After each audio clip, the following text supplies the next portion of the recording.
That morning felt like any other. The sun had just started rising over our quiet little neighborhood in Ohio, and the scent of brewed coffee filled our kitchen. My name is Sarah, and I can still remember every single detail of that day as though it happened yesterday, even though years have passed. My husband, Mark, sat at the table in his work shirt, sipping from his favorite mug. Our son, Ethan, was upstairs, still struggling to get ready for school. I called up the stairs with that usual motherly impatience, reminding him to hurry or he'd miss the bus. He was only 12 at the time, caught between childhood and the teenage world, shy but thoughtful. I often noticed how closely he looked to Mark, always watching him, always listening for his guidance. That's why what happened that day became so deeply etched into Ethan's heart, and mine too. Mark was the kind of father who never wasted words. He believed children didn't just need rules, they needed examples. He often said Ethan would learn more from what he saw than from what he was told. That morning, Ethan finally came downstairs, fumbling with his tie for school. His frustration was plain on his face, his little hands tugging uselessly at the knot.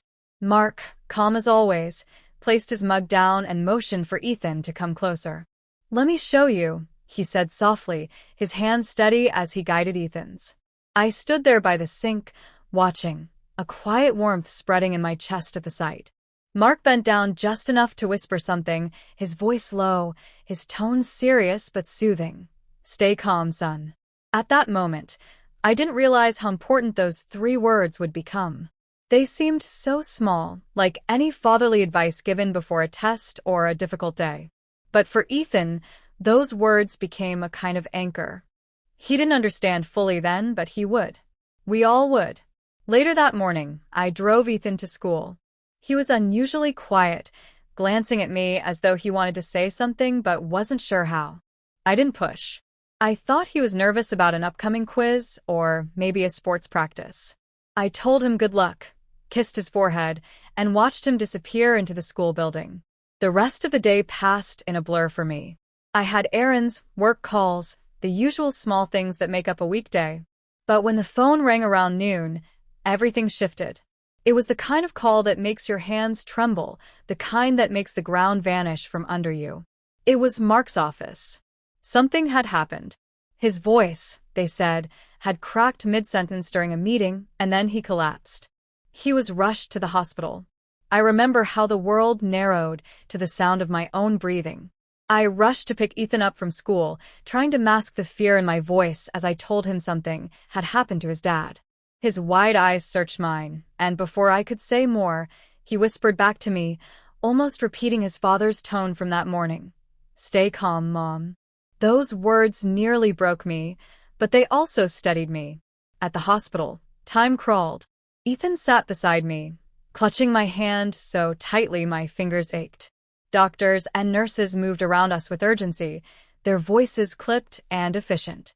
Every time a door swung open, Ethan's head would snap up, his eyes full of hope and dread. Finally, the doctor came, explaining that Mark had suffered a heart complication, one they had been able to stabilize but would require careful treatment. Relief and fear crashed together in me, but Ethan just sat very still, his father's words echoing in him. When Mark was awake enough to see us, Ethan was the first to rush forward. I will never forget the look on Mark's face, pale and exhausted, yet relieved to see his boy.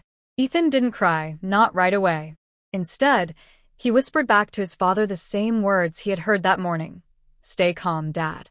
That moment broke whatever walls I had left. Tears streamed down my face, but I realized something. The words Mark had given our son had come back around, stronger than before. In the weeks that followed, Mark's recovery became the center of our lives. Ethan transformed before my eyes. He was still a boy, yes, but something in him grew steadier, stronger. He helped around the house, checked on his father without being asked, and often sat quietly near him, as though guarding him. One night, as I tucked Ethan into bed, he finally told me why those words meant so much. He said when his father whispered, "Stay calm, son," it wasn't just about the tie. It was about life. It was about facing fear, about not letting panic take over. Mark later admitted to me that he had felt strange that morning, off balance, unusually tired. He whispered those words to Ethan not just as a fatherly lesson but almost as a silent prayer, a way of steadying himself too. That truth shook me. I realized then that his advice to Ethan wasn't just father to son. It was man to boy, human to human, a message that went deeper than either of them had realized at the time. Years have passed since that day, and Ethan is no longer the 12-year-old boy fumbling with a tie. He's grown into a young man, preparing for college, steady and thoughtful, the kind of person who faces storms with quiet strength. Sometimes I still hear him repeat those words under his breath when life gets hard. And I see the legacy Mark gave him. Not through lectures, not through perfection, but through a single whispered moment that carried the weight of love, fear, and truth. Looking back, I see how fragile everything was that day, how easily it could have been the end. But instead, it became a beginning, a turning point for our family. And the truth behind that whisper, "Stay calm, son," wasn't just about staying composed. It was about passing down courage in the face of the unknown, reminder that even when life shakes us, we can hold on. And that's the story I'll never forget, the story that shaped us, the story that still makes my heart ache and swell all at once. Sometimes, it's not the long speeches or the grand gestures that change us. Sometimes, it's the quiet whispers, spoken in love, that carry us through the storms.